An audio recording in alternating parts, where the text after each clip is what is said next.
Hello, and welcome to Retro Cheese Review, where myself, as well as friends and family, review cheesy movies and watch them and then give their opinion. Here with me today is my friend Larry. He's from the As Dad as It Gets podcast. I think that's what you. Did I get your name right? That's it. Of that, yeah. Which I'll put a link in the description if you want to check out his podcast. If you want to introduce yourself, Larry. Yeah, I'm glad I'm considered a friend now because we just play D&D together. But I'm the host of As Dad as It Gets podcast with John, who was on here, who didn't mention it at all. But I this movie that we're going to talk about, I'm super excited about because it is a huge movie from my childhood that I apparently don't remember at all. Yeah, and I had never seen it before. It's called Warriors of Virtue. Yeah. So I can't really give it a nostalgia review, but thinking back was when you were a kid, not like thinking of the rewatch at all. What would you have given it as your like nostalgia review? So I'm gonna give it in cheese ratings. For nostalgia, I'm gonna give it a Parmesan. A Parmesan. That's a good rating, I think. It is. Would you say like a good Parmesan or like a dollar store white sawdust and salt that's called Parmesan? I'm gonna go with like real Parmesan for my nostalgia because this movie was like I remember watching it, and then after the movie was done, like doing ninja flips and shit to to be a warrior of virtue. Nice. So Yeah. when you had showed me, like, had told me about this movie and I looked it up, I assumed, looking at it, that it was from like the early 80s. And then to my surprise, doing a little bit of research, it was 1997. Yeah. So like late 90s. And I'm surprised I'd never heard of it because, I mean, I watched a lot of trash back then. So like diving in a little bit, I'm going to go ahead and just bring up the Rotten Tomatoes score. So this has an 18% critics score on Rotten Tomatoes, which is fair. Yeah. And a 47% audience score, so a big difference there. I mean, still not a great score from that audience, but a pretty big difference in terms of the score. I did a few facts before we really dive in that I just wanted to, I was researching. In fact, my wife, I was actually looking some stuff up because if I watch it, she's, in the living room with me. She gets stuck watching pretty much all of these.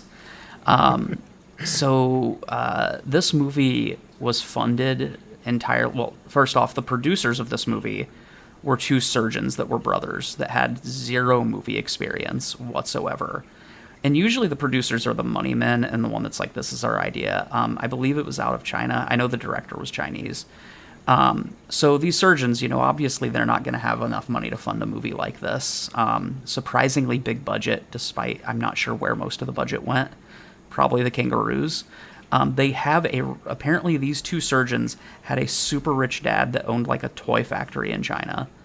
And he put up $35 million for this movie. And then that was the filming budget. And then MGM, after the movie was made, decided to throw another like $20 million into promoting it. Like, so huge promotion budget. And then the total gross of the movie, and we're talking like box office movie sales, was estimated at like $6.5 million. So this was a huge money dump. They lost millions of dollars, and somehow, and I don't know if you know this, and we might have to review it, a sequel was made. What? Yeah, there is a Warriors of Virtue 2. We might have to review that at some point. Yes. It looks like in the sequel they may have scrapped the kangaroos. Probably because of money. I would say that the dad was like, no, like, I'm not giving you another $35 million. Here's $5 million. I think it's because the kangaroos were terrifying to look at. They were the stuff of nightmares. Like, Yeah. I'm just gonna pull up like a video clip of some of the kangaroos, and like this is the stuff of nightmares. It's like the kangaroo fight scenes, and of course, like jumping around. Virtue of loyalty. That's enough of that, honestly. they were horrifying. And the thing there's people doing martial arts in those suits. Like that's the most impressive thing of the entire movie. But for some reason, the female kangaroo, because there's only one female kangaroo, is pink, which doesn't translate well. I would say that it's more like it becomes like flesh tone. Like she has the tone, her skin has the tone of like one of those hairless cats. She looks like a mutated version of Glenn Close to me. Yeah.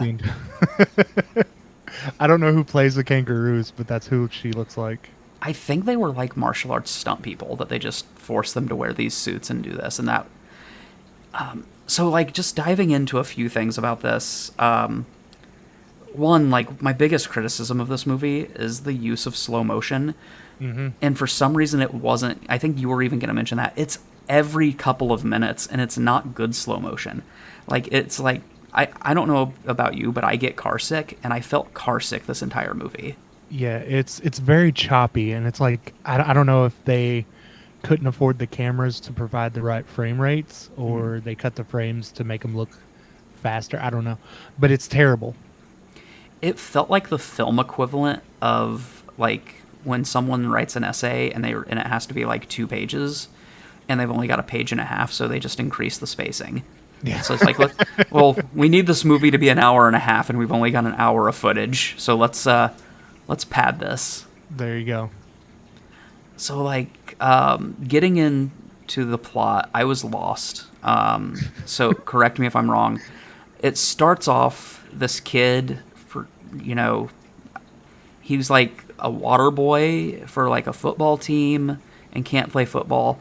It turns out it's because he's wearing like a leg brace, but I didn't know that until like halfway through the movie, because it literally looks like they just took a piece of metal and taped it on his leg, and it's like, yeah, that kid's handicapped.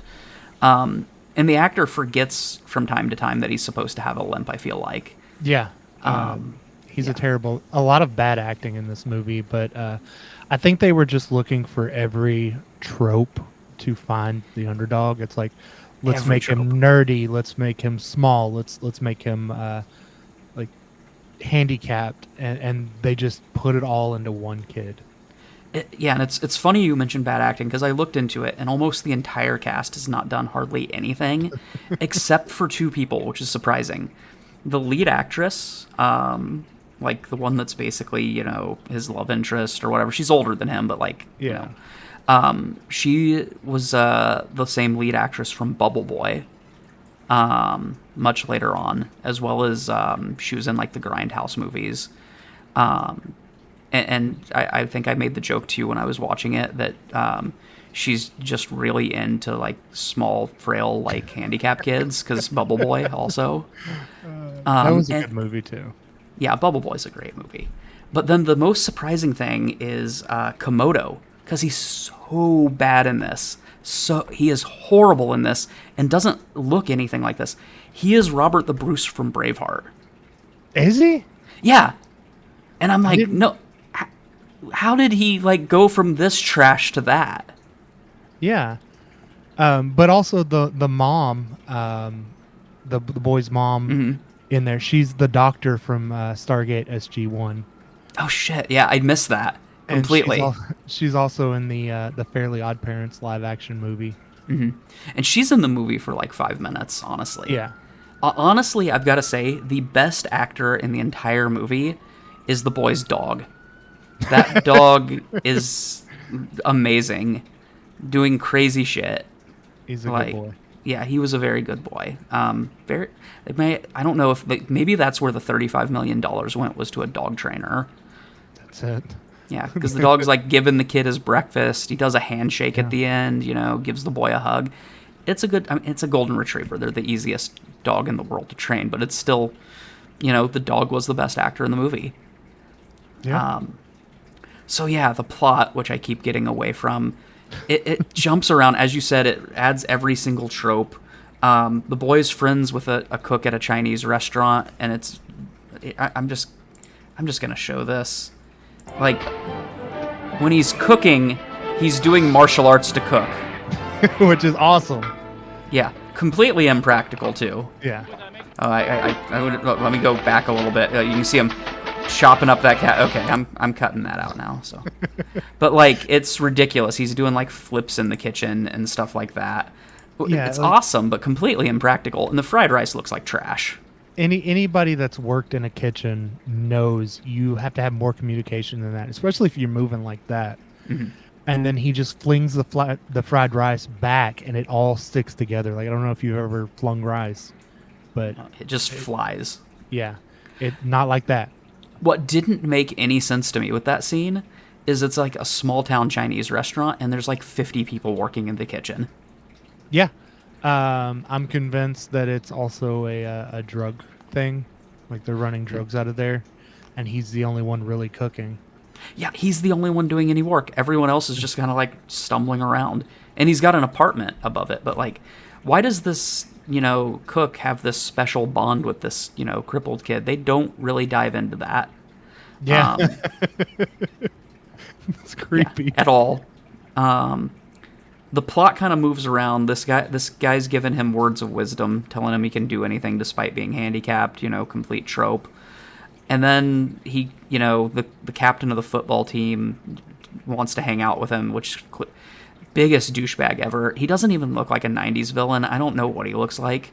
Like, he's bigger than him, and he's the football player, but he looks like I was a wuss as a kid, and I could beat him up. Like, I don't know why they got, like, the wussiest looking guy to be, like, the bully.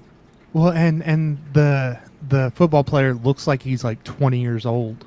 Yeah, that too. Like, the lead kid is, like, what, 12? Yeah. And they put a bunch of earrings in him, and they're like, okay, this means you're a bad guy. And the reason he wants to hang out with the kid is because the nerdy kid gave him a good play so that he was good on the field. And yeah, it's just terrible. Why is the kid a water boy if they just bully him also? Like, I don't get that. So according to Adam Sandler, you just bully water boys until they let loose. So that's what was happening there. Yeah, he needed that to get him. He's got to think about his mama and tackle them. Yeah, exactly. So like the kid gets dared to like cross this, like, I don't know why, but some reason they're in the sewer, and there's like what looks like a vortex that's obviously into another world. And he falls into it, of course. And then, like, he gets jumped by some people, and a kangaroo helps him. And from there, I'm pretty sure I zoned out and was scrolling through Facebook.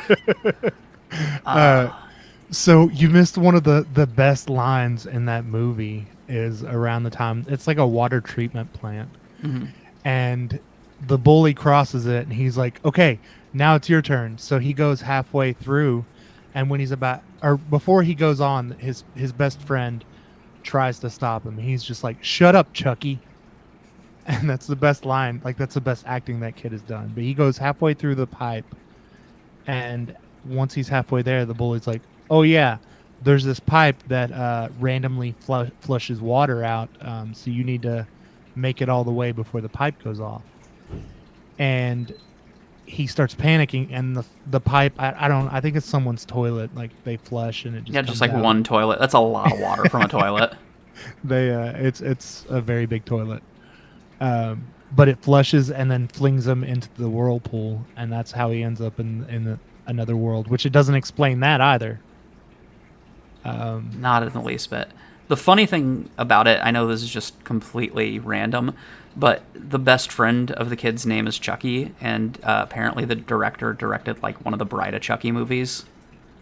Oh, really? Yeah. He's got not a very good resume. It's like Warriors of Virtue, Bride of Chucky, and one of like the later really bad Jason movies. But I think the kid dies is what really happens. That's kind of what I was thinking. I thought that like he fell in and died. That's what I would instantly think. But the kid's super calm, like for the fact that he fell into another world. He freaks out for like a minute, and then he's like, "Oh, okay." And then some like Skyrim knockoff guards walk up and try to attack him, and then he gets saved by the kangaroo. Which the kangaroo's very big knockoff of Ninja Turtles. Yeah, Ninja Turtles. They look. My older brother was saying they look a little bit like Tank Girl, also like the creatures from Tank Girl. Yeah. And then there's the water buffalo and the rhino, which are really the true heroes of the story. It's funny. They're like they don't fight at all in like the early scenes because they're not the warriors of virtue. And then for some reason, as soon as the kid's like, "Hey, I need you to kick these guards' asses," suddenly they drop like 50 guards. Yeah. It's ridiculous. It's like, where the were you this entire time? And they're like, "Oh, we surrender." And the kid's like, "Hey, can you fight?" And they're like, "Oh, we didn't think about that. Good thing there's a human here to tell us." What do they refer to the kid as? Newcomer. Newcomer. They just, keep calling him Newcomer. And he was given a book by the chef that's supposed to be like the manuscript to save their world. Yeah, because the chef has it. They kind of hint, because they said that there was like someone previously that was like from like another world that like helped them out, but he's gone. So they kind of hint. I think that it's the chef, but they don't really like dive into that. They don't dive into anything. It's like a very poorly written D&D campaign. Yeah. That they're just like, this is what happens. The confusing thing is, the blonde girl, I can't remember her name, chick from Bubble Boy, after the kangaroo saves the kid, she, like, grabs him and just flies away. And then, like, that could have been really useful later on, but she never flies again. Like, she just forgot that she had that power, or it was, like, a one-time use. And then she just changes personas. Completely. Like, halfway through, she's suddenly evil. And, like, you can tell she's evil because she's wearing makeup and, like, darker clothing and has her nails done. Exactly. And then like there's like sexual tension on her end but not his end because he's a child. Yeah. And it's like she's some Evangelion vibes. Yeah. It's really, that scene was really awkward to watch.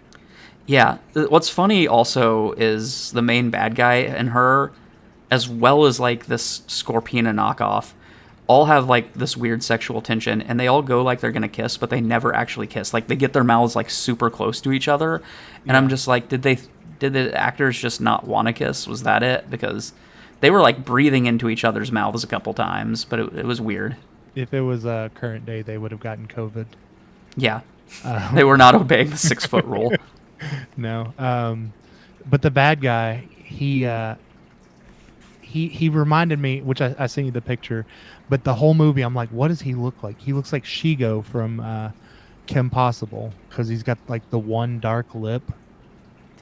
The weird thing with him is, so they introduce him and he's like a somewhat normal looking bad guy. Like he's got the douchebag hair, you can tell he's a douche. Yeah.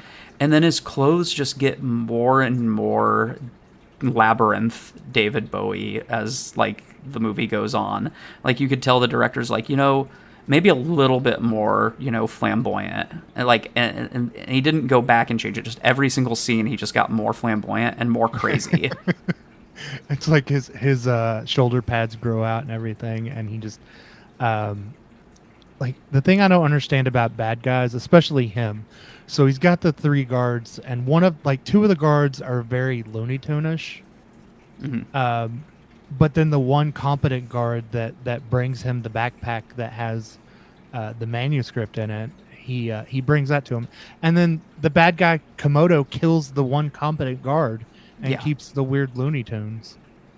Yeah, it's a weird thing in movies that it's like, my bad guys did one thing bad. I'm not going to have it on me that I'm a bad manager or a bad, leader. Clearly I need to kill them. And it's like, well, you're not going to have any competent guards that way. You got that. Yeah. They learn from their mistakes, and become better, I'm not saying that as saying, hey, I'm a good guy. I want to, not kill my guards. But I'm just saying that that's how you end up not with any experienced guards, is you just kill them. Everybody dies every 5 minutes. So like that turnover rate's really high. Yeah, very high turnover rate. They started outsourcing with a temp agency. It's like working for a bank. Yeah, pretty much. Just super high turnover. And then they just drop you into a pit. Yeah, because you got to fall into a pit. Yeah. So like the movie is kind of progressing, They introduced the Warriors of Virtue, except for one that was the one that saved the kid. He's not part of the Warriors of Virtue anymore because he killed someone, or something. But then they like easily get him to come back. Like there was no reason to have him not part of them. And for some reason, this old man who's like narrating, he's a way better martial artist than all of the Warriors of Virtue, and frankly, he should be the one that's like going out and kicking everyone's asses. He's their Splinter. Yeah, it felt very Master Splinter Ninja Turtles to me. Yeah. Like the entire dynamic between them. Exactly. And he even kind of looked like Master Splinter. Yeah. He's a human, but he's got very rat-like features, if that's what you mean. And that he had the long beard and everything. Long beard, yeah. But like, the Warriors of Virtue, they go to try to like attack like the base or something to get the book back because he lost the book. And they leave a couple of them behind. They get like, I don't know, they get their asses kicked. They get thrown into a hole. Kid gets like tricked by someone into like getting captured, and then like, I don't know, he's captured, and then the one guy's gonna kill him, Komodo, because he can't read the book. And the chick who turns out to be a bad guy tries to save him. And I think she gets killed. I can't tell. Like the Scorpina chick just claws her back, and then the Komodo gets mad about it and kicks her ass. And they don't really say if she's dead or not. So the whole thing is that the legend says only the newcomer has the eyes that can read the book. And so Komodo, that's why I think Komodo is from another world, is because he thinks he can read it. Mm-hmm. And then when he can't, he's like, all right, well, we're going to need to get this kid. So he tries to seduce the kid. And then... Yeah, it's kind of creepy. So the kid's getting hit on by this older man, Komodo, and then this older girl. I don't even remember her name. Yeah. But then she's like, wait a second, this is wrong, and flips her laundry at him. Like her scarf goes flying. I don't know what kind of starch these people are using. It's Warriors of Virtue starch. Exactly. It's virtuous. But yeah, she gets stabbed in the back by Komodo's right hand, and then Komodo gets mad about it. Yeah. And you find out also the reason that she's like a double crosser is because like the one person who the kangaroo killed was her brother. Yeah. Which like did it ever explain why? No, I think he was a bad guy. Was he though? But that's like what made her a bad guy. I don't know. It's very confusing. The old guy gets killed. Their Master Splinter does. Yeah. There's also a fight where Komodo splits himself into like 5 and is fighting all of them. That was a really weird power because he like it gets smoky and then all of a sudden he keeps walking out of the smoke and there's 5 of them to fight each of the super OP, man. Like I would nerf that if that was like D&D.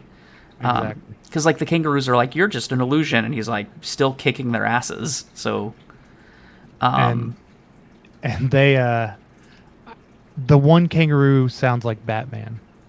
Yeah, he does. Oh, and one of the kangaroos I forgot doesn't talk. He's like completely like mute. Which that definitely doesn't come into play later, except it does. Where he tells the main character like towards the end like, thank you, and it's like because it makes it special for the audience. Yeah. And they even have like a special handshake, you know. Yeah. They're like, he spoke, and it's like, I mean, like he's gone through trauma. You need to get the kangaroo some therapy. Yeah. And it's like that was the most predictable. As soon as my wife, like, she's watching it with me and they're like, oh, he doesn't speak, she's gonna be like, he's gonna fucking talk at the end. Yeah, exactly. And so their finisher, the ending of the movie is terrible, as the entire movie is, but the ending is the worst because it's not really an ending. The way the movie ends is the kid sacrifices himself, and all of a sudden, now that he's sacrificed himself, he's proven himself worthy to read the book. So he can see the book and see what it says. And I couldn't even figure out what he was saying.